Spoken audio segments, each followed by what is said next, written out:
Welcome to science गुरु आसाम। मैं साइकुल चार सकलोके स्वागतम जनाइছোঁ।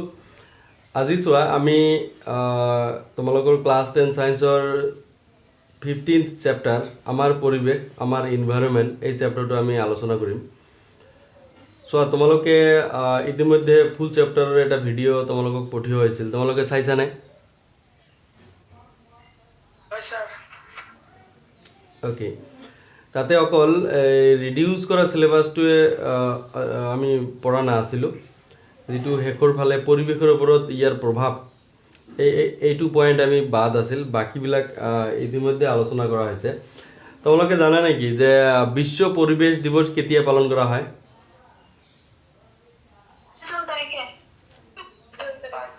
5th June. হয় হয়, 5th জুন। 5th জুন তাৰিখে তাৰমানে ৱৰ্ল্ড এনভাইৰনমেণ্টেল ডে হিচাপে এইটো পালন কৰা হয়। অ'কে হয়। চ' আৱাৰ এনভাইৰনমেণ্ট, আমাৰ পৰিৱেশ বুলি ক'লে তোমালোকে এটা বস্তু বুজিব লাগিব যে আমাৰ পৰিৱেশত জৈৱ আৰু অজৈৱ, ঠিক আছে, দুটা উপাদানে থাকে, জৈৱিক উপাদান আৰু অজৈৱিক উপাদান। তোমাৰ পৰিৱেশ বুলি ক'লে পৰিৱেশ জৈৱিক আৰু অজৈৱিক উপাদানৰ যিটো মিশ্ৰণ, জৈৱিক আৰু ইফালে অজৈৱিক। এতিয়া জৈৱিক আৰু অজৈৱিকত কৈছোঁ তোমাৰ বায়ু, পানী, মাটি, সূৰ্যৰ কিৰণ বা সূৰ্যৰ ৰশ্মি বুলিও তুমি ল'ব পাৰা, ঠিক আছে, সূৰ্যৰ ৰশ্মি, এইবিলাক হৈছে অজৈৱিক উপাদান। জৈৱিক উপাদান কি? জীৱসমূহ, যিমান জীৱ আছে সকলো জীৱ কি জৈৱিক উপাদান, জৈৱিক উপাদানৰ ভিতৰত পৰিব। পৃথিৱীৰ আটাইবোৰ জীৱে কি জৈৱিক উপাদান। এতিয়া চোৱা, এই জৈৱিক উপাদান যিবিলাক আছে, এই জৈৱিক উপাদানক আকৌ প্ৰধানতঃ তিনিটা ভাগত ভাগ কৰা হৈছে, ঠিক আছে। উৎপাদক, উপভোক্তা আৰু বিয়োজক। এক নম্বৰত কি উৎপাদক, 2 নম্বৰত উপভোক্তা, 3 নম্বৰত বিয়োজক, ঠিক আছে। এই কনসেপ্টটো কিন্তু তোমালোকে ক্লিয়াৰ কৰিবই লাগিব। This is very very important concept, ঠিক আছে। যে জৈৱিক উপাদান আকৌ তিনিটা ভাগত বিভক্ত কৰা হৈছে। এটা হৈছে কি উৎপাদক, উপভোক্তা আৰু বিয়োজক, ঠিক আছে। এতিয়া উৎপাদক কোনবিলাক, উপভোক্তা কোনবিলাক, এতিয়া বিয়োজক কোনবিলাক, এইটো আমি এটা এটাকে আলোচনা কৰিম। চোৱা, প্ৰথমতে চোৱা, যিটো উৎপাদক হৈছে কি যিবিলাক সেউজীয়া উদ্ভিদ যিমান আছে, যিবিলাকে নিজৰ আহাৰ নিজে প্ৰস্তুত কৰে, এইবিলাক হৈছে উৎপাদক, মানে ইহঁতে উৎপাদন কৰিলে। অ'কে, চ' যিমান সেউজীয়া উদ্ভিদ আছে এইবিলাক সকলোবিলাক কি হৈছে উৎপাদক, মনত ৰাখিবা, ঠিক আছে। আৰু চোৱা উপভোক্তা। এতিয়া উপভোক্তা কোনবিলাক? উপভোক্তা তিনি ভাগত ভাগ কৰা হৈছে। উপভোক্তা চোৱা তিনি ভাগত এইটো ভাগ কৰা হৈছে। এইটো চোৱা প্ৰথম শ্ৰেণীৰ উপভোক্তা, ঠিক আছে। তাৰপিছত দ্বিতীয় শ্ৰেণীৰ উপভোক্তা, তৃতীয় উপভোক্তা। এইটো প্ৰথম শ্ৰেণীৰ আৰু এইফালে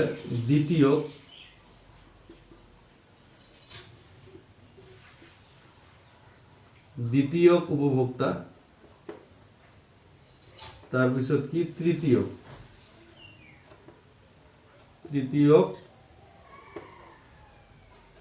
উপভোক্তা, ঠিক আছে, উপভোক্তা। এতিয়া প্ৰথম শ্ৰেণীৰ উপভোক্তা কোনবিলাক, দ্বিতীয় উপভোক্তা কোনবিলাক, তৃতীয় উপভোক্তা কোনবিলাক? প্ৰথমতে চোৱা, উপভোক্তা যিবিলাকে সেউজীয়া উদ্ভিদক ভক্ষণ কৰে ইহঁতক উপভোক্তা বুলি কোৱা হয়। যিবিলাকে সেউজীয়া উদ্ভিদক ভক্ষণ কৰে ইহঁতক উপভোক্তা বুলি কোৱা হয়। এতিয়া বহুতো জীৱে সেউজীয়া উদ্ভিদক ভক্ষণ কৰে, ঠিক আছে। সেইটো ফালৰ পৰা নিৰ্ভৰ কৰি ইহঁতক কি তিনিটা ভাগত বিভক্ত কৰা হৈছে, যে প্ৰথম শ্ৰেণীৰ উপভোক্তা, দ্বিতীয় আৰু তৃতীয় উপভোক্তা। প্ৰথম শ্ৰেণীৰ উপভোক্তা কি অকল সেউজীয়া উদ্ভিদেই ভক্ষণ কৰে, মনত ৰাখিবা। প্ৰথম শ্ৰেণীৰ উপভোক্তাই অকল সেউজীয়া উদ্ভিদকহে ভক্ষণ কৰে, যেনেকুৱা গৰু ছাগলী এইবিলাক কি অকল ঘাঁহ খায়। সেইকাৰণে গৰু ছাগলী এইটো হৈছে কি প্ৰথম শ্ৰেণীৰ উপভোক্তা। অ'কে, এতিয়া চোৱা দ্বিতীয় শ্ৰেণীৰ উপভোক্তা কোনবিলাক? দ্বিতীয় শ্ৰেণীৰ উপভোক্তা যিবিলাকে প্ৰথম শ্ৰেণীৰ উপভোক্তাক খায়। অ'কে, যেনেকুৱা সেউজীয়া উদ্ভিদক ফৰিঙে খায়, ফৰিং আকৌ কোনে? ভেকুলীয়ে খায়। চ' ভেকুলী হৈছে দ্বিতীয় উপভোক্তা। অ'কে, এতিয়া দ্বিতীয় উপভোক্তাক যোনে খায় এইটো হৈছে তৃতীয় উপভোক্তা, যেনেকুৱা তোমাৰ সাপ। ঠিক আছে, সাপে কি ভেকুলীক খায়। চ' সাপটো হৈছে কি তৃতীয় উপভোক্তা, এইটো মনত ৰাখিবা। বা তুমি চোৱা এতিয়া তোমাৰ এই উপভোক্তা যে তিনিটা আছে, এই তিনিটা তুমি এক্সাম্পলবিলাক তুমি মনত ৰাখিবা। অ'কে, প্ৰথমটো উৎপাদক হৈছে সেউজীয়া উদ্ভিদ, আৰু উপভোক্তা যিটো প্ৰথম উপভোক্তা প্ৰাথমিক উপভোক্তা যেনেকৈ গৰু ছাগলী, তুমি এইটো গৰু ছাগলী ল'ব পাৰা। এইটো মই লিখি দিছোঁ, এইটো তোমাৰ উপভোক্তাবিলাকে মুচি দিছোঁ না, ঠাইৰ অভাৱ। এইটো চোৱা তোমাৰ কি গৰু ছাগলী এইবিলাক হৈছে প্ৰাথমিক উপভোক্তা, আৰু বহুতো আছে। দ্বিতীয় উপভোক্তা হৈছে তোমাৰ ভেকুলী। ঠিক আছে, ভেকুলী, তাৰপিছত তোমাৰ যিবিলাক মাংসহাৰী প্ৰাণী, যিবিলাক অকল এই গৰু ছাগলী এইবিলাক বা বেলেগ বেলেগ যি মাংস খাই যিবিলাক জীয়াই থাকে, এইবিলাক দ্বিতীয় উপভোক্তা। ঠিক আছে, তাৰপিছত চোৱা তৃতীয় উপভোক্তা কোনবিলাক? তৃতীয় উপভোক্তা হৈছে কি যিবিলাক জীৱে উৎপাদক উপভোক্তা দ্বিতীয় উপভোক্তা সকলোৱে খায়। উৎপাদকক খায়, প্ৰাথমিক উপভোক্তাক খায়, দ্বিতীয় উপভোক্তা খায়, সেইবিলাক হৈছে কি তৃতীয় শ্ৰেণীৰ উপভোক্তা, যেনেকুৱা মানুহ। এতিয়া চোৱা সিংহ, এতিয়া চোৱা বাঘ তুমি দ্বিতীয় উপভোক্তা ধৰিব পাৰা। ঠিক আছে, বাঘে কি অকল মাংস খায়। চ' মাংসহাৰী প্ৰাণীবিলাক দ্বিতীয় উপভোক্তা। অ'কে, যে মানুহ হৈছে কি তৃতীয় উপভোক্তা, ই সকলোখিনি খায়, উৎপাদকো খায়, আমি ঘাঁহও খাওঁ, মাংসও খাওঁ, চব খাওঁ। অ'কে, আৰু চোৱা এতিয়া এই তিনিটা হৈ গ'ল। এতিয়া বিয়োজক হৈছে কি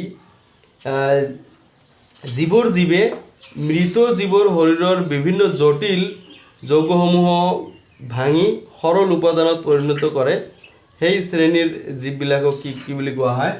বিয়োজক বুলি কোৱা হয়। আৰু বিয়োজকবোৰ হৈছে কি বেক্টেৰিয়া, ভেঁকুৰ, শেলাই, এইবোৰ হৈছে বিয়োজক। বিয়োজকবোৰ হৈছে কি বেক্টেৰিয়া, তাৰপিছত ভেঁকুৰ, তাৰপিছত কি শেলাই। এইবিলাকে কি মৃত জীৱৰ পৰা ইহঁতৰ খাদ্য আহৰণ কৰে, আৰু সেই মৃত জীৱটোক সৰল অৱস্থালৈ ৰূপান্তৰিত কৰে, আৰু এটা সময়ত কি মাটিৰ লগত মিহলি হৈ যোৱাত সহায় কৰে। চ' বিয়োজকে কিন্তু পৰিৱেশ ৰক্ষা কৰাৰ ক্ষেত্ৰত গুৰুত্বপূৰ্ণ ভূমিকা পালন কৰে। কাৰণ চোৱা চাপ'জ এতিয়া ছাগলী মৰিছে, এতিয়া কেইদিনমান পিছত ছাগলীৰ হাড় তুমি মাংসবিলাক নোহোৱা হৈ যাব। ঠিক আছে, অকল হাড়দিবিলাক পাবা। তে মাংসবিলাক কলৈ গ'ল? এই মাংসবিলাক কি বিয়োজকে ইহঁতক সৰল অৱস্থালৈ ৰূপান্তৰিত কৰিলে, মাটিৰ লগত মিহলি কৰিলে, ইহঁতে তাৰ পৰা খাদ্য আহৰণ কৰিলে, আৰু বাকী আৱৰ্জনাবিলাক ইহঁতে কি মাটিৰ লগত মিহলি হৈ যোৱাত সহায় কৰিলে। অ'কে, চ' বিয়োজকে পৰিৱেশ ৰক্ষা কৰাৰ ক্ষেত্ৰত গুৰুত্বপূৰ্ণ ভূমিকা পালন কৰে। অ'কে, চ' এইটো হৈছে বিয়োজকৰ কাম, যিবিলাক বিয়োজকে আমাৰ পৰিৱেশ ৰক্ষা কৰাৰ ক্ষেত্ৰত বিভিন্ন ভূমিকা লয়। এইটো এটা কুৱেশ্যনো আছে যে পৰিৱেশ ৰক্ষাৰ ক্ষেত্ৰত বিয়োজকৰ ভূমিকা কি? এইটো 2 নম্বৰৰ এটা কুৱেশ্যনো আহে। অ'কে, চ' এইখিনি তোমালোকৰ ক্লিয়াৰ হ'লনে যে উৎপাদক, উপভোক্তা, বিয়োজক ক্লিয়াৰ হৈছে?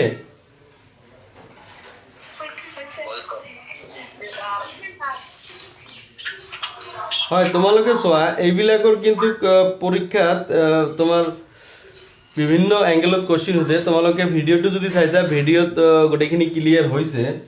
এতিয়া চোৱা আমি আন এটা বস্তু পাম, খাদ্য শৃংখল আৰু খাদ্য জাল। এইটো খাদ্য শৃংখল কি আৰু খাদ্য জাল কি? পৰিস্থিতিতন্ত্ৰত যেতিয়া এটা জীৱে আনটো জীৱক খায়, তেতিয়া সৃষ্টি হোৱা শৃংখলক খাদ্য শৃংখল বুলি কোৱা হয়। ঠিক আছে, এটা জীৱে আনটো জীৱক খায়, কেনেকৈ খায়? এতিয়া চোৱা ফৰিং, মানে প্ৰথম ঘাঁহ চোৱা, ঘাঁহক কোনে খাইছে? ফৰিঙে খাইছে। ঠিক আছে, ফৰিঙক কোনে খাইছে? ভেকুলীয়ে খাইছে হয়নে নহয় ঘাঁহ ফৰিং ভেকুলী এইটো হৈ গ'ল কি খাদ্য শৃংখল এইটো হৈ গ'ল কি খাদ্য শৃংখল এইটো মনত ৰাখিবা ঘাঁহ ফৰিং ভেকুলী এইটো খাদ্য শৃংখল হৈ গ'ল এটাই আনটোক ভক্ষণ কৰিছে হয় কোৱা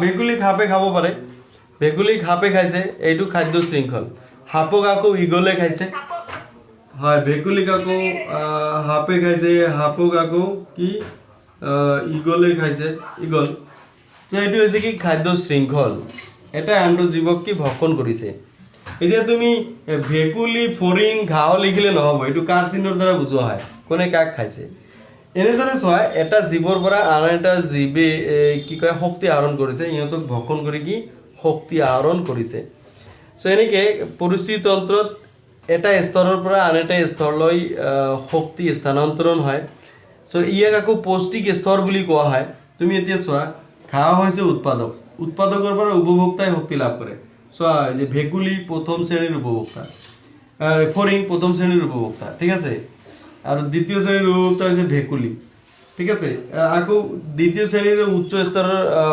উপভোক্তা সাপ তাৰপিছত ইগল অ'কে চ' এনেকৈ তোমাৰ শক্তিৰ এটা স্তৰৰ পৰা আন এটা স্তৰলৈ গতি কৰিছে এইটো হৈছে খাদ্য শৃংখল এতিয়া খাদ্য জালটো চোৱা এতিয়া চোৱা এই ঘাঁহক তোমাৰ শহাপহুৱে খায় এতিয়া তোমাৰ ঘাঁহক কি ইয়াতে তোমাৰ সাপক ইয়াতে এইখিনি মুচি দিছোঁ চোৱা ঘাঁহক কি শহাপহুৱে খাইছে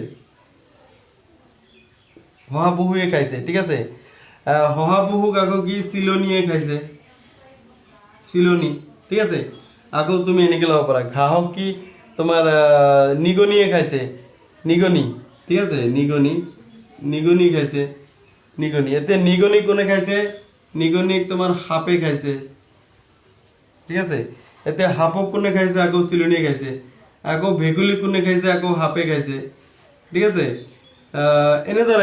এনেদৰে এটা জটিল চোৱা এই এটা সংযোগৰ সৃষ্টি হৈছে ঠিক আছে তো খাদ্য শৃংখলৰ সৰল ৰৈখিক হোৱাৰ পৰিৱৰ্তে ইহঁতৰ শৃংখলাৰ সম্বন্ধ সংখ্যা বিন্যাসৰ দৰে হ'লে তেনে শৃংখলক কি তোমাৰ তেনে শৃংখলক কি খাদ্য শৃংখলক খাদ্য জাল বুলি কোৱা হয় অ'কে এইটো চোৱা বিভিন্ন সম্বন্ধ ইহঁতৰ লগত স্থাপন কৰিছে এইটো একটা জালৰ নিচিনা হৈ গৈছে অ'কে চ' এইটো হৈ গ'ল কি খাদ্য জাল তো খাদ্য শৃংখল কি এটা ইয়াতে চোৱা বিভিন্ন খাদ্য শৃংখল আছে ঘাঁহ নিগনি সাপ এইটো এটা খাদ্য শৃংখল ঘাঁহ ফৰিং ভেকুলী এইটো খাদ্য শৃংখল ঘাঁহ শহাপহু চিলনী এইটো এটা খাদ্য শৃংখল অ'কে এতিয়া ঘাঁহ নিগনি সাপ চিলনী এইটো এটা খাদ্য শৃংখল ঘাঁহ ফৰিং ভেকুলী সাপ এইটো এটা খাদ্য শৃংখল চ' এনেকুৱা ধৰণৰ বিভিন্ন খাদ্য শৃংখলৰ সম্বন্ধ স্থাপন কৰিলে এইটো হৈ যায় কি খাদ্য জাল এতিয়া খাদ্য শৃংখল আৰু খাদ্য জাল তোমালোকে বুজি পালানে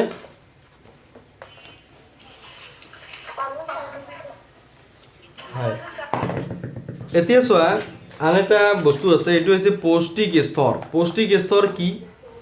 পৌষ্টিক স্তৰ কি ঠিক আছে বিভিন্ন পৌষ্টিক স্তৰসমূহ কি যেনেকৈ খাদ্য শৃংখলৰ প্ৰতিটো স্তৰকে পৌষ্টিক স্তৰ বুলি কোৱা হয় যেনে উৎপাদক ঠিক আছে প্ৰাথমিক উপভোক্তা দ্বিতীয় উপভোক্তা তৃতীয় উপভোক্তা এতিয়া তোমালোকে চোৱা উৎপাদক আমি এইখিনি মই মুছি দিলোঁ এইখিনি মই মুছি দিম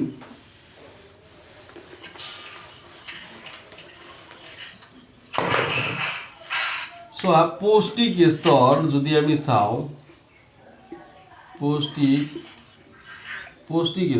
পৌষ্টিক স্তৰ আমি দুটা আমি ইয়াতে পিৰামিড আমি তৈয়াৰ কৰিম ইয়াতে চোৱা প্ৰথম পিৰামিডটো চোৱা এইটো উৎপাদক প্ৰথম শ্ৰেণীৰ উপভোক্তা দ্বিতীয় উপভোক্তা তৃতীয় উপভোক্তা ইয়াতে চোৱা উৎপাদক ঠিক আছে प्राथमिक उपभोक्ता এইটো হৈছে তোমাৰ দ্বিতীয়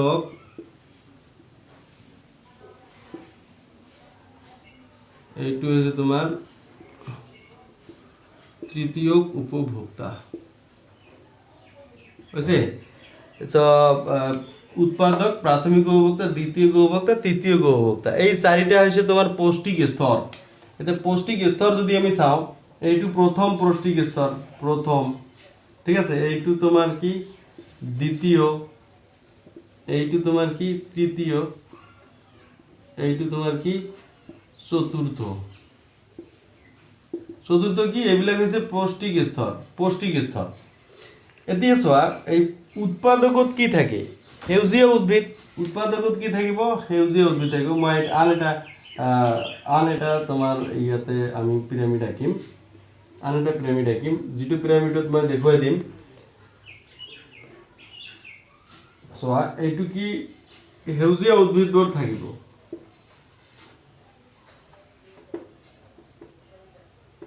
সেউজীয়া উদ্ভিদ থাকিব উৎপাদক মানে সেউজীয়া উদ্ভিদ হয়নে নহয় এতিয়া উপভোক্তা মানে কি উপভোক্তা মানে তৃণভোজী প্ৰাণী উপভোক্তা মানে কি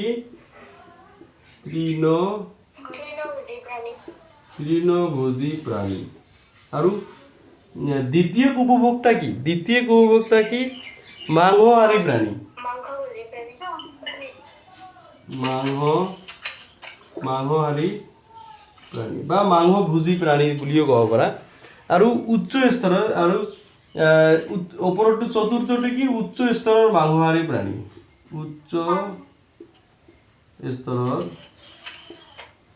মাংসহাৰী প্ৰাণী চোৱা এইটো চতুৰ্থ এইটো তৃতীয় এইটো দ্বিতীয় এইটো প্ৰথম তোমাৰ ইয়াতে আমি পিৰামিড আঁকিম আন এটা পিৰামিড আঁকিম যিটো পিৰামিডত মই দেখুৱাই দিম চোৱা এইটো কি সেউজীয়া উদ্ভিদবোৰ থাকিব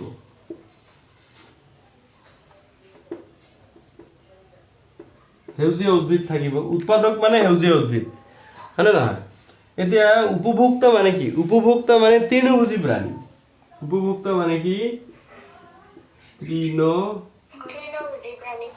তৃণভোজী প্ৰাণী আৰু দ্বিতীয় উপভোক্তা কি মাংসহাৰী প্ৰাণী মাংসহাৰী প্ৰাণী বা মাংসভোজী প্ৰাণী বুলিও ক'ব পাৰা আৰু উচ্চ স্তৰৰ আৰু ওপৰটো চতুৰ্থটো কি উচ্চ স্তৰৰ মাংসহাৰী প্ৰাণী উচ্চ স্তৰৰ মাংসহাৰী প্ৰাণী চোৱা এইটো চতুৰ্থ এইটো তৃতীয় এইটো দ্বিতীয় এইটো প্ৰথম এইটো চোৱা এই চাৰিটা হৈছে তোমাৰ পৌষ্টিক স্তৰ ঠিক আছে এই চাৰিটা হৈছে পৌষ্টিক স্তৰ যে প্ৰথম পৌষ্টিক স্তৰ কি প্ৰথম উৎপাদকবিলাক হৈছে প্ৰথম পৌষ্টিক স্তৰ অৰ্থাৎ সেউজীয়া উদ্ভিদ পৃথিৱীৰ যিমান সেউজীয়া উদ্ভিদ আছে সকলোবিলাক কি হৈছে প্ৰথম পৌষ্টিক স্তৰৰ জীৱ ইহঁতে সূৰ্যৰ পৰা পোনপ্ৰথমে ইহঁতে শক্তি লাভ কৰে আমাৰ সকলো শক্তিৰ উৎস হৈছে সূৰ্য মনত ৰাখিবা আমাৰ সকলো শক্তিৰ উৎস হৈছে কি সূৰ্য তাৰে পোনপ্ৰথমে সূৰ্যৰ পৰা সালোক সংশ্লেষণ প্ৰক্ৰিয়াৰ যোগেদি তোমালোকে আগতে আমি পাইছোঁ চেপ্টাৰ 6ত যে পত্ৰ হৰিতৰ যোগেদি সূৰ্যৰ পৰা সৌৰ শক্তি শোষণ কৰে অ'কে ক্লৰ'ফিলে কি সূৰ্যৰ পৰা সৌৰ শক্তি সঞ্চয় কৰে সেই সৌৰ শক্তি এইবিলাক হৈছে সেউজীয়া উদ্ভিদ ইহঁতৰ পাততহে সালোক সংশ্লেষণ প্ৰক্ৰিয়াটো সংঘটিত হয় অ'কে এতিয়া এই সেউজীয়া উদ্ভিদক তৃণভোজী প্ৰাণী ভক্ষণ কৰিলে দ্বিতীয় পৌষ্টিক স্তৰৰ জীৱ কোনবিলাক যে প্ৰাথমিক উপভোক্তাবিলাক হৈছে দ্বিতীয় পৌষ্টিক স্তৰৰ জীৱ অৰ্থাৎ তৃণভোজী প্ৰাণীবিলাক দ্বিতীয় পৌষ্টিক স্তৰৰ জীৱ যেনেকুৱা গৰু ছাগলী ফৰিং এইবিলাক হৈছে কি প্ৰাথমিক উপভোক্তা অৰ্থাৎ এইবিলাক হৈছে তৃণভোজী প্ৰাণী ইহঁতে অকল তৃণও খায় ঘাঁহও খায় অ'কে চ' এতিয়া চোৱা সেউজীয়া উদ্ভিদৰ পৰা কি তৃণভোজী প্ৰাণী শক্তি লাভ কৰিলে অৰ্থাৎ প্ৰাথমিক পৌষ্টিক স্তৰৰ পৰা দ্বিতীয় পৌষ্টিক স্তৰত কি শক্তি স্থানান্তৰণ হ'ল তাৰপিছত চোৱা এতিয়া চোৱা তৃণভোজী প্ৰাণী আকৌ মাংসহাৰী প্ৰাণীয়ে খাইছে তৃণভোজী প্ৰাণীৰ পৰা মাংসহাৰী প্ৰাণীয়ে শক্তি লাভ কৰিলে এতিয়া তৃতীয় পৌষ্টিক স্তৰৰ জীৱ কোনবিলাক দ্বিতীয় উপভোক্তা মনত ৰাখিবা এইটো অলপ উলট পালট কৰে যে দ্বিতীয় পৌষ্টিক স্তৰ প্ৰাথমিক উপভোক্তাবিলাক দ্বিতীয় পৌষ্টিক স্তৰ দ্বিতীয় উপভোক্তাবিলাক তৃতীয় পৌষ্টিক স্তৰ অ'কে তৃতীয় পৌষ্টিক স্তৰ মাংসহাৰী, যিমান মাংসহাৰী প্ৰাণী আছে এইবিলাক হৈছে তৃতীয় পৌষ্টিক স্তৰৰ জীৱ। যেনেকুৱা তুমি আমি পালোঁ, যেনেকুৱা তোমাৰ ভেকুলী পাইছোঁ, তাৰপিছত সাপ পাইছোঁ, বাঘ পাইছোঁ, এইবিলাক হৈছে কি তৃতীয় পৌষ্টিক স্তৰৰ জীৱ, অৰ্থাৎ দ্বিতীয় উপভোক্তা মাংসহাৰী প্ৰাণী। এতিয়া এই তৃতীয় উপভোক্তাবিলাকক আকৌ কোনে খাইছে? দ্বিতীয় উপভোক্তাবিলাকক আকৌ কি তৃতীয় উপভোক্তাই ভক্ষণ কৰিছে, অৰ্থাৎ শক্তিৰ স্থানান্তৰণ ক'ত হৈছে? তৃতীয় পৌষ্টিক স্তৰৰ পৰা চতুৰ্থ পৌষ্টিক স্তৰলৈ শক্তি স্থানান্তৰণ হৈছে। এতিয়া চতুৰ্থ পৌষ্টিক স্তৰৰ জীৱবিলাক কোনবিলাক? এইবিলাক হৈছে তৃতীয় উপভোক্তাবিলাক হৈছে চতুৰ্থ পৌষ্টিক স্তৰৰ জীৱ। এইবিলাক হৈছে উচ্চ স্তৰৰ মাংসহাৰী প্ৰাণী, যেনেকুৱা মানুহ। অ'কে, ইহঁতে আকৌ কি সেউজীয়া উদ্ভিদ, তৃণভোজী, মাংসহাৰী গোটেইখিনিকে কি ভক্ষণ কৰে। চ' এইবিলাক হৈছে তৃতীয় উপভোক্তা, যিবিলাক হৈছে চতুৰ্থ পৌষ্টিক স্তৰৰ জীৱ, মনত ৰাখিবা। এতিয়া আন এটা প্ৰশ্ন আহা, এই যিটো শক্তিৰ স্থানান্তৰণ এইটো সৰল ৰৈখিক দিশত হয়। চোৱা, এইটো ঊৰ্ধ্বমুখী, মনত ৰাখিবা। শক্তিৰ যিটো স্থানান্তৰণ, শক্তিৰ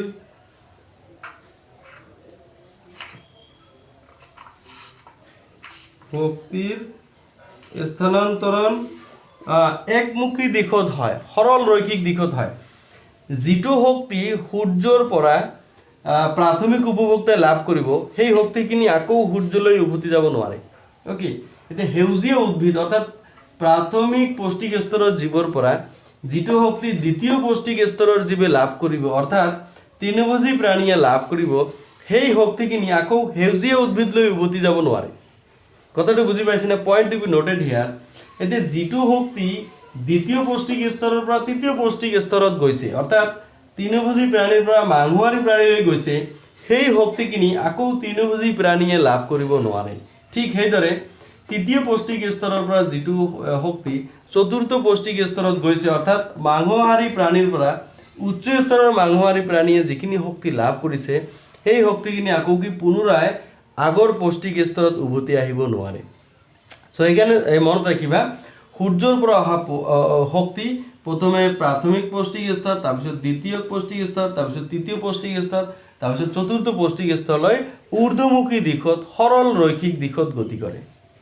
পইণ্ট টু বি নোটেড হিয়াৰ। এইটো এটা কুৱেশ্যন আহে তোমালোকৰ, যে কুৱেশ্যনটো কি, যে পৰিস্থিতিতন্ত্ৰত শক্তিৰ প্ৰবাহ কেনেদৰে হয় লিখা। এইটো 2018 আহিছিল। তোমালোকে বাহিৰ কৰা, পেজ নাম্বাৰ 260 বাহিৰ কৰাচোন, পেজ নাম্বাৰ 260 বাহিৰ কৰা।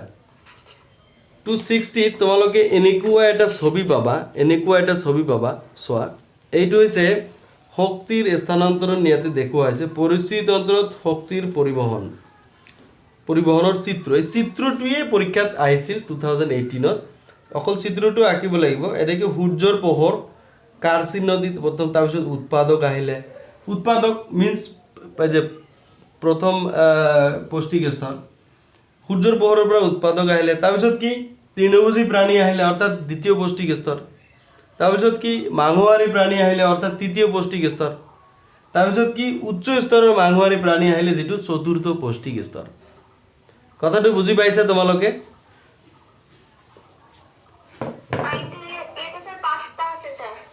হয়, 5টা আছে ইয়াতে। চোৱা, সূৰ্যৰ পোহৰটো আছে, উৎপাদকে অৰ্থাৎ এই সেউজীয়া উদ্ভিদে শক্তি ক'ৰ পৰা পায়? সূৰ্যৰ ৰশ্মিৰ পৰা পায়। অ'কে, চ' এইকাৰণে সূৰ্যৰ পোহৰটো ইয়াতে দিয়া আছে। চ' এইখিনি তোমালোকে অলপ কিতাপত চাবা। তাৰপিছত চোৱা, আমি বেলেগ এটা বস্তু আলোচনা কৰোঁ। এইটো হৈছে কি, পৰিস্থিতিতন্ত্ৰত বিয়োজক। আমি যে প্ৰথমে যে বিয়োজক পাইছিলোঁ, এটা বিয়োজক, তোমাৰ পৰিস্থিতিতন্ত্ৰত বিয়োজকৰ ভূমিকা কি, এটা কুৱেশ্যন আহে। তো জীৱে, মই আকৌ কৈছোঁ কথাটা, জীৱে মৃত জীৱৰ শৰীৰৰ বিভিন্ন জটিল যৌগসমূহক ভাঙি সৰল অৱস্থাত পৰিণত কৰে, তাক কি বিয়োজক বুলি কোৱা হয়। যেনেকুৱা বেক্টেৰিয়া, ভেঁকুৰ, ভাইৰাছ, এইবিলাক হৈছে বিয়োজক। এতিয়া বিয়োজকে কি জটিল যৌগসমূহক সৰল অৱস্থালৈ ৰূপান্তৰিত কৰে। তাৰপিছত কি বিয়োজকে কি পৰিস্থিতি বিশুদ্ধ কৰে, বিয়োজকে কি মাটিৰ উৰ্বৰতা কি বৃদ্ধি কৰে। চ' এনেদৰে বিয়োজকে বিভিন্ন ধৰণৰ ভূমিকা পালন কৰে। তোমালোকে আৰু বেছিকৈ লিখিবা। তিনিটা মই কৈ দিছোঁ আৰু দুই তিনিটামান পইণ্ট তোমালোকে নিজে বনাই লিখিবা অ'কে সো এইখিনি আছিল তোমাৰ বিয়োজকৰ ভূমিকা সম্পৰ্কে পৰিস্থিতি তন্ত্ৰত বিয়োজকৰ ভূমিকা পেজ নাম্বাৰ 261 কোৱেশ্চন নাম্বাৰ 2 এইটো 2018ত আহিছিল মনত ৰাখিবা অ'কে আৰু চোৱা 1 নম্বৰ কোৱেশ্চনটো পৌষ্টিক স্তৰ কি উদাহৰণ সহ এটা খাদ্য শৃংখলৰ বিভিন্ন পৌষ্টিক স্তৰৰ বিষয়ে লিখা এইটো 2017ত আহিছিল আমি পৌষ্টিক স্তৰ কি এইটো চোৱা এইটো পৌষ্টিক স্তৰৰ বিষয়ে আমি ডিটেইলছ ইয়াতে আলোচনা কৰিলোঁ এইখিনি তথ্যৰ পৰা তোমালোকে এই আনসাৰটো কৰিবলৈ চেষ্টা কৰিবা ওকে এতিয়া চোৱা আন এটা বস্তু আছে ঠিক 261 অৰ ঠিক ওপৰত চোৱা জৈৱিক বিবৰ্ধন বায়োলজিক্যাল ম্যাগনিফিকেশন জৈৱিক বিবৰ্ধন পৰীক্ষাত এইটো আহে যে জৈৱিক বিবৰ্ধন কি ইয়াতে চোৱা উত্তৰটো ধুনীয়াকৈ ইয়াতে দিয়া আছে যিকোনো খাদ্য শৃংখলত মানুহখিনিয়ে একেবাৰে শীৰ্ষ স্থানত থাকে যিকোনো খাদ্য শৃংখল কাৰণ মানুহ হৈছে উচ্চ স্তৰৰ মাংসহাৰী প্ৰাণী তৃতীয় উপভোক্তা অৰ্থাৎ চতুৰ্থ পৌষ্টিক স্তৰৰ জীৱ সেইকাৰণে যিকোনো খাদ্য শৃংখলত মানুহে ঠিক আছে শীৰ্ষ স্থানত থাকিব ঠিক আছে সেইভাবে কিছুমান ৰাসায়নিক পদাৰ্থ আছে ক্ষতিকাৰক ৰাসায়নিক পদাৰ্থ এই ক্ষতিকাৰক ৰাসায়নিক পদাৰ্থবোৰ মানুহৰ শৰীৰতে আটাইতকৈ বেছিকৈ মজুদ হয় ঠিক আছে এই পৰিঘটনাটো কি জৈৱিক বিবৰ্ধন বুলি কোৱা হয় ইয়াতে চোৱা এনে ৰাসায়নিক পদাৰ্থ কিতাপত তোমাৰ এনে ৰাসায়নিক পদাৰ্থ বুলি দিছে তোমাৰ এনে শব্দটোৰ ঠাইত তুমি লিখিবা যে ক্ষতিকাৰক ৰাসায়নিক পদাৰ্থ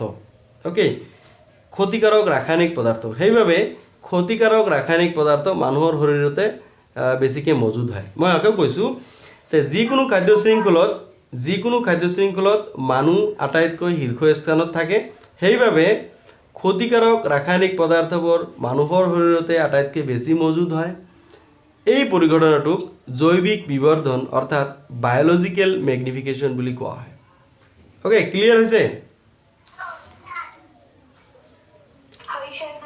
ওকে এতিয়া চোৱা হেক পইণ্টটো যিটো যোৱা বছৰ ৰিডাকশ্যন কৰা হৈছিল যে আমাৰ কাৰ্যকলাপে পৰিৱেশক কেনেদৰে প্ৰভাৱান্বিত কৰে সো আমাৰ কাৰ্যকলাপে পৰিৱেশক কেনেদৰে প্ৰভাৱান্বিত কৰে সো আমি বিভিন্ন ধৰণৰ এনেকুৱা কিছুমান কাৰ্যকলাপ কৰোঁ যিবিলাকে পৰিৱেশৰ ওপৰত বিভিন্ন প্ৰভাৱ পেলায় আমি চোৱা জীৱ অনিম্নীকৰণ যিবিলাক পদাৰ্থ আছে তোমালোকে যদি চোৱা প্ৰতিটো স্কুল কলেজত এই জীৱ নিম্নীকৰণ আৰু জীৱ অনিম্নীকৰণ পদাৰ্থৰ সেপাৰেট তোমাৰ কি থাকে ডাষ্টবিন থাকে এইবিলাকক বেলেগে বেলেগে তোমাক পেলাব লাগে কাৰণ কি যদি জীৱ নিম্নীকৰণ আৰু অনিম্নীকৰণ ঠিক আছে বায়োডিগ্ৰেডেবল আৰু নন বায়োডিগ্ৰেডেবল তোমাৰ পদাৰ্থবিলাক যদি একেলগে তুমি থৈ দিয়া এইবিলাক মাটিত দিলে কি এইবিলাকো মাটিৰ উৰ্বৰতা নষ্ট কৰিব তো জীৱ নিম্নীকৰণ পদাৰ্থবিলাক মাটিৰ লগত মিহলি হৈ যায় এইটো আমি জানো কিন্তু জীৱ অনিম্নীকৰণ পদাৰ্থবিলাক এইবিলাকতো মাটিৰ উৰ্বৰতা নষ্ট কৰে সেইকাৰণে এইবিলাকক মাটিৰ তলত ঠিক আছে গাঁত খান্দি থ'ব লাগে ঠিক আছে সো এনেকুৱা কিছুমান কাম কৰিব লাগে যে জীৱ অনিম্নীকৰণ পদাৰ্থবিলাক কি আমি মাটিৰ তলত গাঁত খান্দি পুতি থ'ব লাগে আৰু চোৱা আমি বেছিভাগ জীৱাশ্ম ইন্ধন ব্যৱহাৰ কৰোঁ তোমালোকে ইতিমধ্যে পাইছা যোৱা চেপ্টাৰত 14 চেপ্টাৰত জীৱাশ্ম ইন্ধন যে কয়লা পেট্ৰলিয়াম প্ৰাকৃতিক গেছ যে জীৱাশ্ম ইন্ধনবোৰে চোৱা জীৱাশ্ম ইন্ধনবোৰে বেছিকৈ বায়ু প্ৰদূষণ কৰে তে জীৱাশ্ম ইন্ধনৰ বেছি দহনৰ ফলত কি বায়ু প্ৰদূষণ হয় আৰু এই গোলকীয় ইয়াৰ ফলত কি হৈছে তোমাৰ বায়ুমণ্ডলত কাৰ্বন ডাই অক্সাইডৰ পৰিমাণ বৃদ্ধি হৈছে আৰু ইয়াৰ ফলত কি হৈছে গোলকীয় উত্তাপ বৃদ্ধি হৈছে আৰু গোলকীয় উত্তাপ অৰ্থাৎ গ্লোবেল যেটো ওয়াৰ্মিং এটো বৃদ্ধি হোৱাৰ ফলত কি হৈছে আমাৰ যেটো ওজন স্তৰ আছে ঠিক আছে ট্ৰোপোস্ফিয়াৰ স্ট্ৰেটোস্ফিয়াৰ যেটো ওজন স্তৰ আছে ওজন স্তৰে কি হৈছে অৱক্ষয় ঘটিছে আৰু এই ওজন স্তৰৰ অৱক্ষয় ঘটাৰ ফলত কি হৈছে জানা সূৰ্যৰ পৰা অহা যেটো অতি বেঙুনীয়া ৰশ্মি ঠিক আছে আল্ট্ৰাভায়োলেট ইউভি ৰে যেটো আল্ট্ৰাভায়োলেট ৰশ্মি ঠিক আছে এই ৰশ্মিটো পৃথিৱীত আহিছে আৰু আমাৰ কি ছালৰ বেমাৰ হৈছে বিভিন্ন তোমাৰ চামনিৰ বেমাৰ দেখিবলৈ পোৱা গৈছে বিভিন্ন জীৱ জন্তুৰ ক্ষেত্ৰত এইটো কি এটা প্ৰবলেম দেখা গৈছে তোমালোকে জানা আজিকালি ছালৰ বেমাৰ বেছি হৈছে ঠিক আছে মোৰে ছালৰ বেমাৰ ইয়াতে এটা কিবা হৈছে ইয়াতে 3-4 বছৰৰ পৰা যোৱা নাই মই বহুত মেডিচিন খাই আছোঁ তথাপিও যোৱা নাই তাৰপিছত এই যোৱা এসপ্তাহ ধৰি মই হোমিওপ্যাথিৰ ট্ৰিটমেণ্টটো লৈ আছোঁ এইটো চাওঁ 3 মাহমান খালে শেষ হ'ব বুলি কৈছে মই ভালেখিনি আৰোগ্য হৈছোঁ ঠিক আছে চ' বিভিন্ন তোমাৰ মানুহৰ ছালৰ বেমাৰ আজিকালি বেছি দেখা গৈছে আৰু এই কাৰণটো হৈছে কি আল্ট্ৰাভায়োলেট ৰে পৃথিৱীত আহিছে অ'কে সূৰ্যৰ পৰা অহা ৰশ্মিবিলাক কি এই যিবিলাক ইউভি ৰে আল্ট্ৰাভায়োলেট ৰশ্মিবিলাকক তোমাৰ এই যিবিলাক আমাৰ ওজন স্তৰে কি বাধা দিয়ে এতিয়া পৃথিৱীৰ উষ্ণতা বৃদ্ধি হৈ গ্লোবেল ৱাৰ্মিং পৃথিৱীৰ গোলকীয় উত্তাপ বেছি হোৱাৰ কাৰণে আল্ট্ৰাভায়োলেট তোমাৰ এই যিটো ওজন স্তৰ আছে ওজন স্তৰৰ ফুট মেলিছে ঠিক আছে আৰু এই ফুটৰ জৰিয়তে সূৰ্যৰ পৰা ইউভি ৰে পৃথিৱীত সোমাই আহিছে আৰু যিটোৱে কি আমাৰ ছালৰ বেমাৰৰ সৃষ্টি কৰিছে সেইটো মানুহৰ কাৰণে বিৰাট ক্ষতিকাৰক হয় কোৱা হয় এইটো কৰ্কট ৰোগৰো কাৰণ এই অতি বেঙুনীয়া ৰশ্মিটো কৰ্কট ৰোগৰো কাৰণ ঠিক আছে আৰু এটা কথা মনত ৰাখিবা এই ওজন স্তৰৰ অৱক্ষয়ৰ কাৰণে ঠিক আছে ক্ল'ৰ'ফ্ল'ৰ'কাৰ্বন CFC বুলি কয় এই ক্ল'ৰ'ফ্ল'ৰ'কাৰ্বন ই কি বেছিকৈ জড়িত আৰু তোমালোকে জানা যিবিলাকে AC লগায় ঘৰত AC লগালে তাত ক্ল'ৰ'ফ্ল'ৰ'কাৰ্বন নিৰ্গত হয় চ' এই CFC কেতিয়াবা পৰীক্ষাত আহে যে CFCৰ সম্পূৰ্ণ নাম কি তোমালোকে লিখিবা ক্ল'ৰ'ফ্ল'ৰ'কাৰ্বন চ' এই ক্ল'ৰ'ফ্ল'ৰ'কাৰ্বনে কি ওজন স্তৰৰ অৱক্ষয় ঘটায় ঠিক আছে চ' এইখিনিয়ে তোমাৰ ওজন স্তৰৰ কেনেকৈ অৱক্ষয় ঘটে পৰীক্ষাত এটা কুৱেশ্যন আহে 2 মাৰ্কছৰ কাৰণে চ' এইটো তোমালোকে ধুনীয়াকৈ ইয়াৰ পৰা লিখি দিবা অ'কে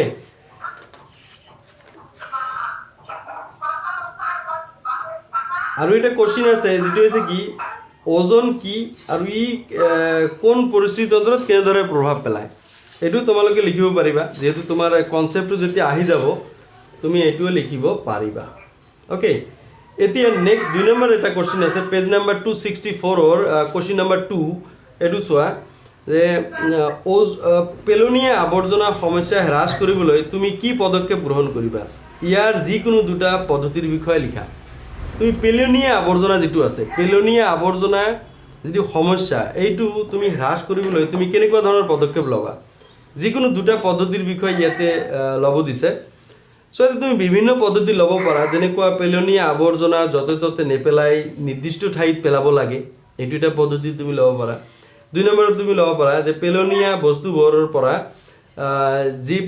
তোমাৰ জীৱ নিম্নীকৰণ আৰু জীৱ অনিম্নীকৰণ পদাৰ্থবোৰ পৃথকে পেলোৱাৰ ব্যৱস্থা কৰা ঠিক আছে আৰু তুমি ল'ব পাৰা যে বিষাক্ত পেলনীয়া সামগ্ৰীসমূহ গাঁত খান্দি মাটিৰ তলত পুতি থোৱা এনেকুৱা ধৰণৰ বিভিন্ন তুমি পৰামৰ্শ দিব পাৰা বা এইবিলাক তুমি ল'ব পাৰা অ'কে চ' এইটো 2020ত আহিছিল মনত ৰাখিবা 2 মাৰ্কছৰ কাৰণে এই চেপ্টাৰৰ পৰা 2 মাৰ্কৰ দুটা কুৱেশ্যন আহে আৰু দুটাই application based question so' I have to understand the concept তুমি কনচেপ্টটো বুজি পাব লাগিব তাৰপিছত তুমি এই কনচেপ্টৰ এপ্লিকেশ্যন যিবিলাক আছে এই তাৰ ওপৰতে কুৱেশ্যন আহে অ'কে চ' এইটো তোমালোকৰ এইবিলাক আছে অনুশীলনীৰ এতিয়া প্ৰথম কুৱেশ্যনটো চোৱা অনুশীলনীৰ প্ৰথম কুৱেশ্যনটো চোৱাচোন কি উত্তৰ হ'ব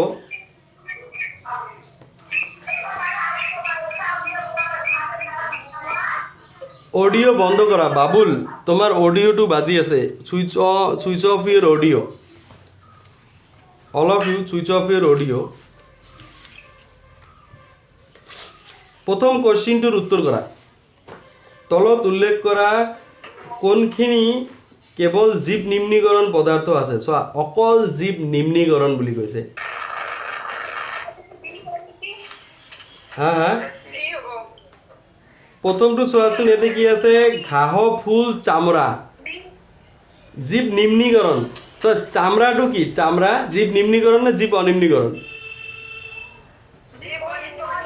হয় এইটোতো নহ'ব চামৰাটো জীৱ অনিম্নীকৰণ তোমালোকে জীৱ অনিম্নীকৰণৰ এটা লিষ্ট বনাবা ঠিক আছে জীৱ অনিম্নীকৰণৰ এটা ধুনীয়াকৈ লিষ্ট বনাবা যাতে কি অকল জীৱ অনিম্নীকৰণ পদাৰ্থ চামৰাটো জীৱ অনিম্নীকৰণ পদাৰ্থ এইটো মনত ৰাখিবা তাৰপিছত ঘাঁহ কাঠ প্লাষ্টিক চ' ইয়াতে প্লাষ্টিক আছে এইটো জীৱ অনিম্নীকৰণ এইটোও নহ'ব তাৰপিছত কি ফল মূলৰ বাকলি পিঠা টেঙা ৰস চ' টেঙা ৰসত এচিড থাকে মই কৈছোঁ এচিডটো জীৱ অনিম্নীকৰণ তাৰপিছত কি আছে ডি নাম্বাৰ পিঠা কাঠ ঘাঁহ এই অকল ডি নাম্বাৰ পিঠা কাঠ আৰু ঘাঁহ এই তিনিওটা চোৱা জীৱ নিম্নীকৰণ পদাৰ্থ so this is the right answer so D is the right answer for question number 1 okay এতিয়া কোশ্চিন নাম্বার 2 চোৱা তলত উল্লেখ কৰা কোনখিনি খাদ্য শৃংখল গঠন কৰে খাদ্য শৃংখলৰ কথা কোৱা হৈছে ইয়াত ঘাঁহ ছাগলী মানুহ ঠিক আছে এইটো খাদ্য শৃংখল সো এতিয়া প্ৰথমটো কি হৈছে ঘাঁহ ঘেহু আম এতিয়া আমে ঘেহু খায় নেকি এইটোতো কেতিয়াও হ'ব নোৱাৰে এতিয়া ছাগলী গৰু হাতী হাতীয়ে গৰুক খায় নেকি এইটোতো হ'ব নোৱাৰে সো এইটো খাদ্য শৃংখল নহয় B is the right answer ঠিক আছে ঘাঁহ ছাগলী মানুহ ছাগলীয়ে ঘাঁহ খাইছে মানুহে ছাগলী খাইছে so this is the food chain okay খাদ্য শৃংখল এতিয়া চোৱা 3 নম্বৰ কোশ্চিনটো চোৱা 3 নম্বৰ কোশ্চিন তলত উল্লেখ কৰাবিলাকৰ কোনকেইটা পৰিৱেশৰ অনুকূল অভ্যাসৰ অন্তৰ্গত 1 নম্বৰ আছে দোকান বা বজাৰ কৰিবলৈ যাওঁতে হাতত কাপড়ৰ মোনা লৈ যোৱা এইটোতো ভাল বজাৰ কৰিবলৈ যাওঁতে কাপড়ৰ মোনা লৈ যোৱা তেনেহলে তোমাৰ প্লাষ্টিক নিদিব দোকানীয়ে প্লাষ্টিক নিদিব আৰু প্লাষ্টিকটো জীৱ অনিম্নীকৰণ পদাৰ্থ যেটো আমাৰ কাৰণে ক্ষতিকাৰক ওকে সো এইটো ভাল অভ্যাস 2 নম্বৰ চোৱা অপ্ৰয়োজনীয়ভাৱে জ্বলি থকা লাইট বা চলি থকা ফেনৰ সুইচ বন্ধ কৰি ৰাখা এইটোতো ভাল এতিয়া তুমি ঘৰৰ পৰা ওলাই গৈছা ফেন বন্ধ কৰিব লাগে লাইট বন্ধ কৰিব লাগে সো এইটো ভাল অভ্যাস 3 নম্বৰ চোৱা তোমাক মায়ে স্কুটাৰেৰে বিদ্যালয়লৈ অনা নিয়া কৰাৰ পৰিৱৰ্তে তুমি নিজে খোজকাঢ়ি যোৱাৰ অভ্যাস এইটোতো ভাল অভ্যাস এতিয়া স্কুটাৰেৰে গ'লে অলপ হ'লেও তোমাৰ কি তাতে জীৱাশ্ম ইন্ধন ক্ষয় হ'ব পৰিৱেশ প্ৰদূষণ হ'ব সো এখানে পৰিৱেশ প্ৰদূষণ তুমি ৰক্ষা কৰিলা তুমি খোজকাঢ়ি স্কুললৈ গ'লা সো এখানে কি ওপৰৰ আটাইকেইটা অভ্যাসেই হ'ব কি ভাল অভ্যাস so D is the right answer for question number 3 okay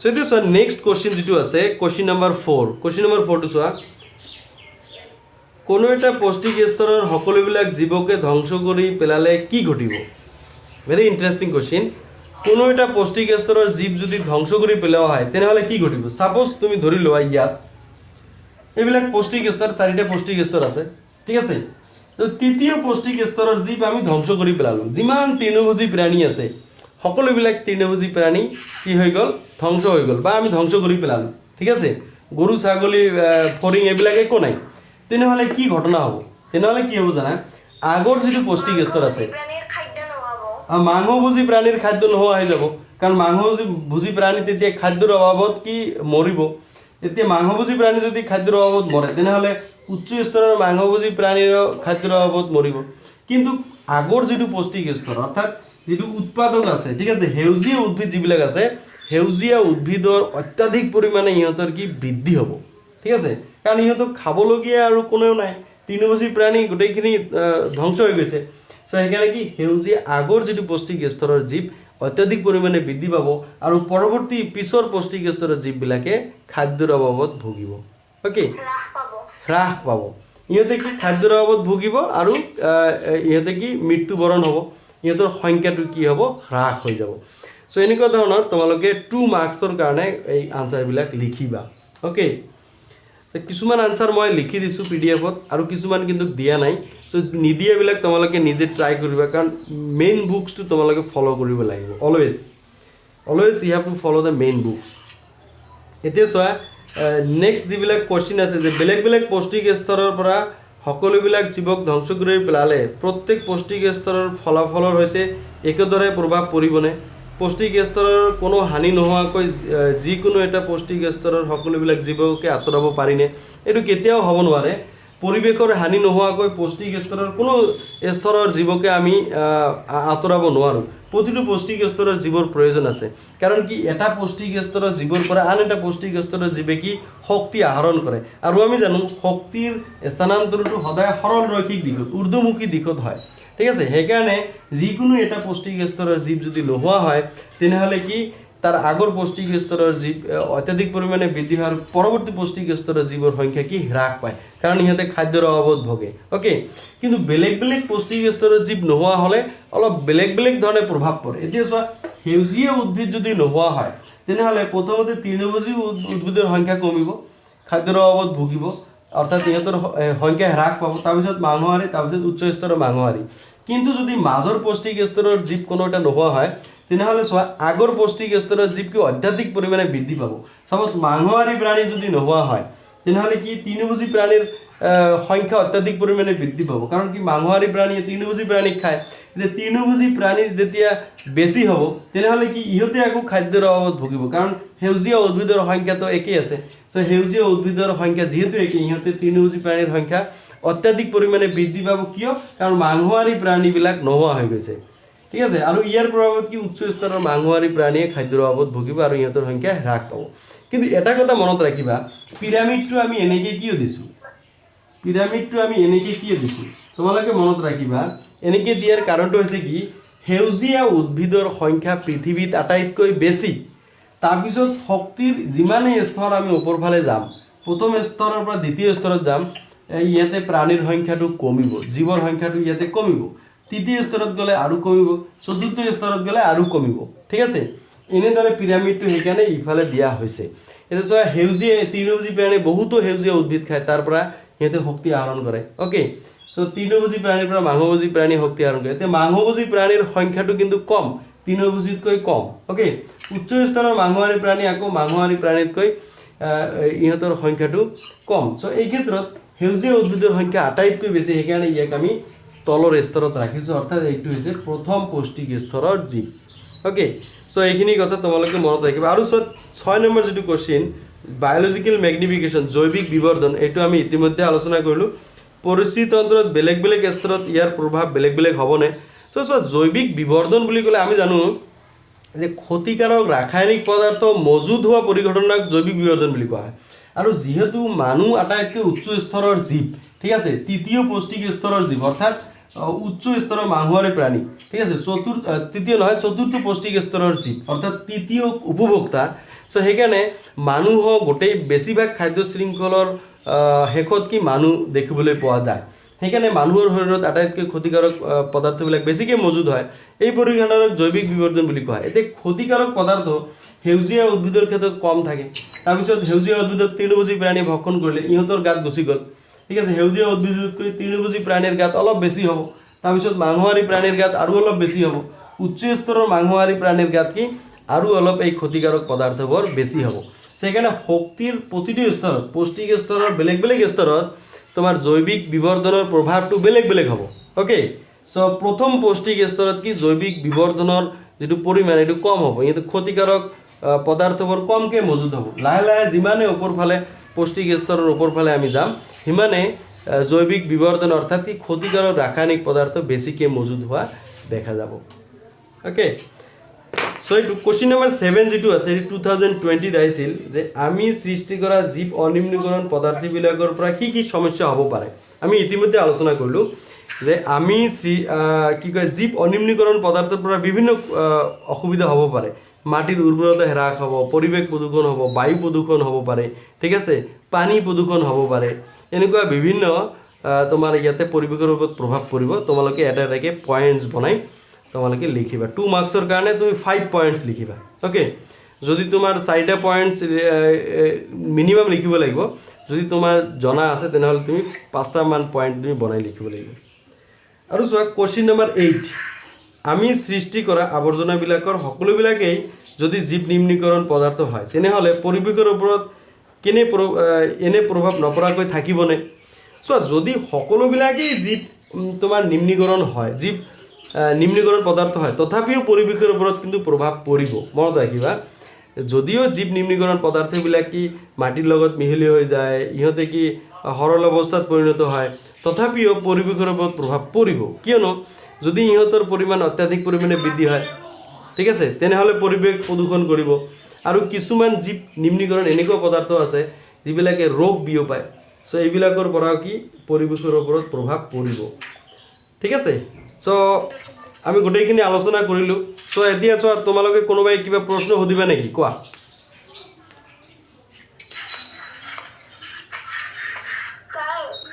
কোৱা। চ' পৃথিৱীত তোমালোকে জানাই, ক্লাছ 9ত পাইছা, যিমানবোৰ বস্তুৰ ভৰ আৰু আয়তন আছে, অ'কে, যিবিলাক বস্তু আমি দেখিব পাৰি, চুব পাৰি, কিছুমান চুব নোৱাৰি তথাপিও ইহঁতৰ ভৰ আৰু আয়তন আছে এইবিলাকক কি বুলি কোৱা হয় বস্তু বুলি কোৱা হয় বস্তু বা পদাৰ্থ বুলি কোৱা হয় আৰু এই পদাৰ্থ কিছুমান এনেকুৱা আছে যিবিলাক কি হয় তোমাৰ বহুত দিন মাটিৰ তলত থাকিলেও এইবিলাক কি নষ্ট হৈ নাযায় ওকে সো এনেকুৱা কি যিবিলাক পদাৰ্থ যিবিলাক কি এইবিলাকৰ মাটিৰ তলত ৰাখিলেও কি নষ্ট হৈ নাযায় ঠিক আছে এই পদাৰ্থবিলাকক জীৱ অনিম্নীকৰণ পদাৰ্থ বুলি কোৱা হয় ওকে জীৱ অনিম্নীকৰণ পদাৰ্থ মনত ৰাখিবা যিবিলাক পদাৰ্থ সৰল অৱস্থালৈ ৰূপান্তৰিত নহয় যেনেকুৱা তুমি কাঁচ ল'ব পাৰা এইবিলাকৰ কিন্তু সৰল অৱস্থালৈ ৰূপান্তৰিত নহয় ওকে তাৰপিছত তুমি ল'ব পাৰা প্লাষ্টিক এইবিলাক ক্ষয় নহয় এইবিলাক পৰিৱেশ প্ৰদূষণ কৰে তুমি যদি মাটিত ৰাখা তুমি 5 বছৰ 10 বছৰ 50 বছৰ পিছতো তেনেকুৱাই পাবা ওকে সো এইবিলাক প্লাষ্টিক তাৰপিছত কাঁচ এইবিলাক হৈছে জীৱ অনিম্নীকৰণ পদাৰ্থ চুলি ওকে জীৱ অনিম্নীকৰণ পদাৰ্থ সো তোমালোকে এইখিনি কথা মনত ৰাখিবা যে জীৱ অনিম্নীকৰণ পদাৰ্থ যিবিলাক পদাৰ্থ কি সৰল অৱস্থালৈ ৰূপান্তৰিত কৰিব নোৱাৰিবা নহয় তেনেকুৱা পদাৰ্থ কি জীৱ অনিম্নীকৰণ পদাৰ্থ বুলি কোৱা হয় ওকে নন বায়োডিগ্ৰেডেবল বুলি কোৱা হয় এইটো মনত ৰাখিবা ইংৰাজী টাৰ্মটো তোমালোকৰ পেজ নাম্বাৰ 257 ত দিয়া আছে 257 ত আৰু চোৱা জীৱ নিম্নীকৰণ এটা আছে যে যিবিলাক পদাৰ্থ সৰল অৱস্থালৈ ৰূপান্তৰিত হয় ঠিক আছে এইবিলাক হৈছে জীৱ নিম্নীকৰণ পদাৰ্থ যেনেকুৱা তুমি যিকোনো পদাৰ্থ ল'ব পাৰা যিবিলাক কি হয় গেলি পচি যায় এইবিলাক হৈছে জীৱ নিম্নীকৰণ পদাৰ্থ যেনেকুৱা তুমি ধৰিব পাৰা পাকঘৰৰ পাচলি ঠিক আছে পেলনীয়া পদাৰ্থ ঠিক আছে আমৰ বাকলি এইবিলাক হৈছে জীৱ নিম্নীকৰণ পদাৰ্থ যিবিলাক কি গেলি পচি মাটিৰ লগত মিহলি হৈ যায় জীৱ নিম্নীকৰণ আৰু জীৱ অনিম্নীকৰণৰ পৰীক্ষাত বিভিন্ন ধৰণৰ কোশ্চিন আহে যে তলৰ কোনটো জীৱ নিম্নীকৰণ পদাৰ্থ নহয় ঠিক আছে এনেকুৱা ধৰণৰ পৰীক্ষাত কোশ্চিন দিয়ে বা তলৰ কোনটো পদাৰ্থ জীৱ নিম্নীকৰণ হয় এনেকুৱা ধৰণৰ দিয়ে বা জীৱ নিম্নীকৰণ বা অনিম্নীকৰণৰ ওপৰত মাল্টিপল চয়েস কোশ্চিন আহে এমসিকিউ আহে তোমালোকে মনত ৰাখিবা ঠিক আছে কিছুমান পদাৰ্থ জীৱ নিম্নীকৰণ আন কিছুমান পদাৰ্থ জীৱ অনিম্নীকৰণ কিয় এনেকুৱা এটা কোশ্চিন আছে যে কিছুমান পদাৰ্থ জীৱ নিম্নীকৰণ কাৰণ কিছুমান পদাৰ্থ আছে ইহঁতে গেলি পচি যায় ইহঁতে সৰল অৱস্থালৈ ৰূপান্তৰিত হয় আৰু মাটিৰ লগত মিহলি হৈ যায় আৰু আন কিছুমান আছে জীৱ অনিম্নীকৰণ যিবিলাকে কি সৰল অৱস্থালৈ ৰূপান্তৰিত নহয় মাটিৰ লগত ইহঁতে মিহলি হৈ নাযায় বহু যুগ যুগ ধৰি মাটিৰ তলত থকাৰ পিছতো ইহঁতে মাটিৰ লগত মিহলি হৈ নাযায় সো এইবিলাক পদাৰ্থক জীৱ অনিম্নীকৰণ পদাৰ্থ বুলি কোৱা হয় ওকে ইয়াতে এটা কোশ্চিন আছে প্ৰশ্নাৱলী কোশ্চিন নম্বৰ 2 জীৱ নিম্নীকৰণ পদাৰ্থই পৰিৱেশত প্ৰভাৱ পেলাব পৰা যিকোনো দুটা সম্ভাৱনা সো এতে জীৱ নিম্নীকৰণ পদাৰ্থটো পৰিৱেশ মাটিৰ লগত মিহলি হৈ যায় কিন্তু এই পৰিৱেশৰ ওপৰত কি প্ৰভাৱ পেলাব পাৰে পৰিৱেশৰ ওপৰত চাব জীৱ নিম্নীকৰণ পদাৰ্থ যদি অত্যাধিক পৰিমাণৰ হয় তেনেহলে ই কি বায়ু প্ৰদূষণ কৰিব পাৰে ঠিক আছে দুৰ্গন্ধ ওলাব পাৰে ঠিক আছে তেনেকুৱা ক্ষেত্ৰত জীৱ নিম্নীকৰণ পদাৰ্থই কি পৰিৱেশ প্ৰদূষণ কৰিব পাৰে ওকে আৰু তাৰ পৰা বিভিন্ন ধৰণৰ আমাৰ ক্ষয়ক্ষতি হ'ব পাৰে আৰু কিছুমান জীৱ নিম্নীকৰণ এনেকুৱা পদাৰ্থ আছে যিবিলাকে কি ৰোগ বিয়পায় এটো মনত ৰাখিবা এইবিলাকে ৰোগ বিয়পায় সেইকাৰণে জীৱ নিম্নীকৰণ পদাৰ্থই কি পৰিৱেশৰ ওপৰত প্ৰভাৱ পেলায় এইটো হৈ গ'ল আৰু 3 নম্বৰ এটা কোশ্চিন আছে এটো হৈছে কি জীৱ নিম্নীকৰণ পদাৰ্থই পৰিৱেশত প্ৰভাৱ পেলাব পৰা যিকোনো দুটা সম্ভাৱনাৰ বিষয়ে লিখা যিকোনো দুটা সম্ভাৱনা জীৱ অনিম্নীকৰণ জীৱ অনিম্নীকৰণ যিবিলাক কাঁচ প্লাষ্টিক যেটো আমি পালো চুলি তাৰপিছত তোমাৰ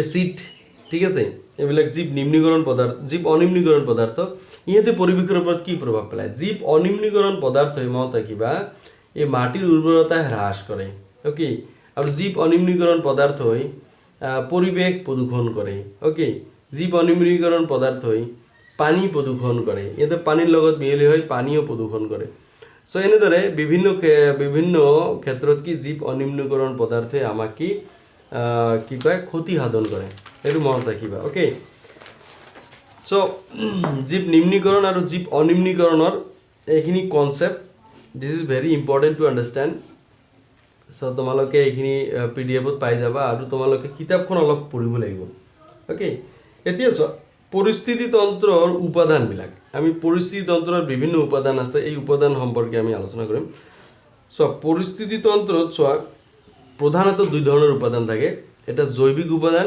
আৰু এটা হৈছে অজৈৱিক উপাদান যিটো মই অলপ আগতে ক'লোঁ জৈৱিক উপাদানবোৰ কি কি আৰু অজৈৱিক উপাদানবোৰ কি কি চোৱা জৈৱিক উপাদান বুলি কোৱাৰ লগে লগে তুমি প্ৰথমতে চোৱা অজৈৱিক উপাদান বুলি তুমি লোৱা অজৈৱিক হৈছে মাটি পানী বায়ু আৰু যিমান জীৱ আছে জীৱবিলাক হৈছে জৈৱিক উপাদান ঠিক আছে তে অন্যান্য জীৱ প্ৰাণী এইবিলাক হৈছে তোমাৰ জৈৱিক উপাদান অ'কে আৰু তোমাৰ যিবিলাক আছে বায়ু পানী মাটি এইবিলাক হৈছে অজৈৱিক উপাদান সূৰ্যৰ কিৰণ সূৰ্যৰ ৰশ্মি এইবিলাক অজৈৱিক উপাদান